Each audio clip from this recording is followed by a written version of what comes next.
大家好，我是小慧，欢迎您来到我的频道，也非常感谢您百忙之中收看我的视频。糖尿病是现代人常见的疾病，早发现疾病，尽早的治疗，大多数患者都能够得到较好的控制。为什么确诊糖尿病时，很多患者都已经是合并了并发症呢？其实答案非常简单，因为在二型糖尿病出现的初期，患者症状表现并不典型，甚至是可以没有任何症状。也正因如此，糖尿病患者本身的知晓率却非常的低，近 46.5% 的糖尿病患者并没有得到确诊。由于患者对糖尿病不重视，就算是出现了症状，也很难联想到是血糖超标了。殊不知，如果近期有以下这些症状来找上您，恰恰可能是糖尿病来报道的信号。一、吃得多，过度饥饿。偶尔嘴馋很正常，但每分每秒都觉得很饿，那就要小心了。它很可能就是二型糖尿病的前期症状。二型糖尿病会增加你的饥饿感，它会导致你过度的饥饿和过度的想吃东西。为什么呢？糖尿病容易感到饥饿，主要是因为身体的胰岛素不足，导致进入到身体的葡萄糖不能够被及时的送到机体细胞以及肌肉，使得身体的细胞得不到足够的能量供应。在能量匮乏的情况下，大脑就会接收到信号，会发出饥饿的指令，所以你就要想吃东西。在平时你已经吃饱或者是根本不饿的情况下，也想吃东西。更糟糕的是，无论吃多少，你都还是感觉很饿。第二，多饮，吃得太咸或者是天气炎热都会导致口渴。如果这些都不是你口渴的原因，那你可要注意了。二型糖尿病前期往往会感觉口干舌燥，饮水量对比之前有明显的增加。之所以会如此，是因为长期的属于高血糖的症状，导致血液的渗透压水平升高。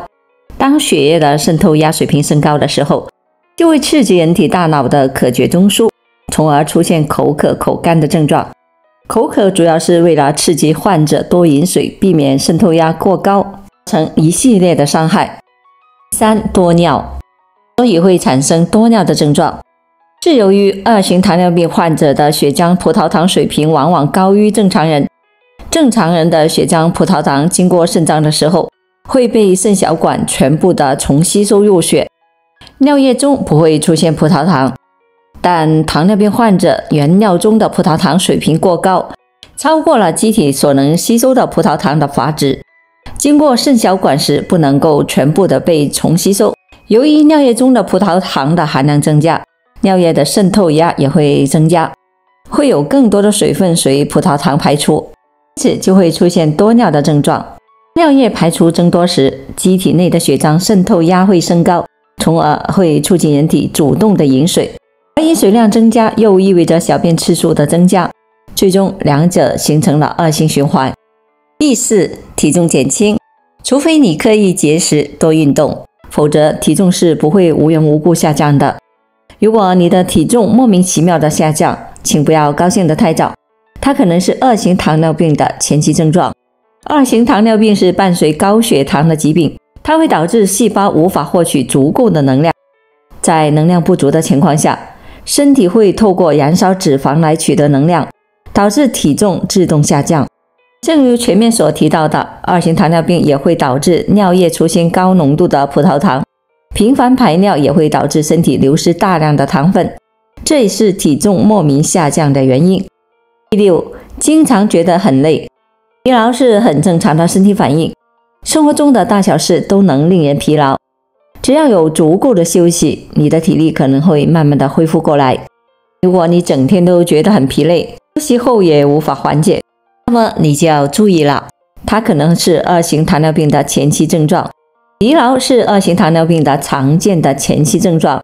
你会常常没办法提起精神，动不动就觉得很困和想要睡觉。因为糖尿病所引起的高血糖会阻止葡萄糖进入到细胞，从而导致身体出现能量不足，觉得累。因此，时常觉得很疲倦的朋友们，是时候注意血糖水平了。第七，视物模糊。一旦进入二型糖尿病前期，血液会出现高浓度的葡萄糖，这些葡萄糖会被转化成三梨糖醇和积聚在眼睛的晶状体，三梨糖醇是渗透性很差的液体，它会影响眼睛的聚焦能力和引起视觉模糊。如果血糖水平能够恢复到健康范围，这种视觉模糊能够自然消失。但如果血糖水平持续的飙升，那就很遗憾了，因为高血糖会导致眼睛里面的血管破裂、出血和漏液，从而引起黄斑水肿，引起眼睛病变，会导致眼睛失明。因此，当你发现视觉有不寻常的变化，应该尽早的去看眼科医生，以免耽误了治疗时机。第8，手脚发麻。偶尔的手脚麻木算是正常反应，但如果它是家常便饭，那就要注意了。因为血液中的血糖浓度升高后，可能会出现神经损伤。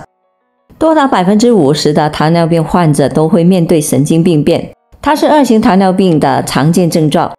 2型糖尿病是伴随高血糖的疾病，而高血糖也会破坏神经，特别是手脚的神经，从而引起手脚麻木、疼痛和无力。这些症状会逐渐的蔓延至手臂和腿部，随着时间的推移，也会引起更剧烈的疼痛。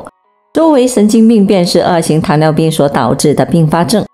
它会进一步的破坏神经，导致手脚萎缩和失去知觉。因此，经常手脚麻木的朋友就不要掉以轻心，要尽快的去看医生，找出真正的原因。第9，尿路感染。尿路感染也是2型糖尿病常见的前期症状，它是通常发生在膀胱或者是尿道泌尿系统感染。一旦进入2型糖尿病的前期，肾脏会试图的制造更多的尿液，这些尿液会含有高浓度的葡萄糖，它是喂养细菌的食物，它会帮助细菌在尿路中滋生而造成感染。小便有疼痛感、有灼热感以及频繁的排出少量的尿液，都是尿路感染的常见症状。尿路反复的感染是非常值得注意的事情，它会导致肾脏感染，一种会危及性命的并发症。因此，尿路频繁感染的朋友一定要寻求医生的帮助。第10，伤口难以愈合。我们留意伤口也能够看出2型糖尿病的前期症状。如果你的身上常常有很难愈合的慢性伤口，你就得注意了，它可能是2型糖尿病的前期症状。2型糖尿病所引起的高血糖会减缓血液流动，导致免疫细胞，尤其是白细胞不能够及时的抵达伤口和杀死细菌，这就给了细菌和病毒提供了入侵皮肤的捷径，从而提高了感染风险和导致伤口更慢的愈合。所以这个早期的信号值得你的留意。以上这10个症状一旦出现，都可能是糖尿病已经开始发展的表现。特别是近期吃得多、身体消瘦，千万不能忽视，应当立即就医进行血糖监测。除此之外，如果自己的体重严重超标，有糖尿病家族史，那自身原本就是属于糖尿病的高危人群，即便身体没有任何的症状反应，也要定期的进行血糖监测，也是很有必要的。好了，朋友们，今天所分享的视频内容就到这里了。制作视频不易，朋友们，如果您觉得我分享的视频内容对您有所帮助的话，就请您给我点个赞吧。您的每个留言和点赞都是我进步最大的动力，也非常欢迎您到评论区分享您的生活经验。非常感谢您的支持和鼓励，我们下期见。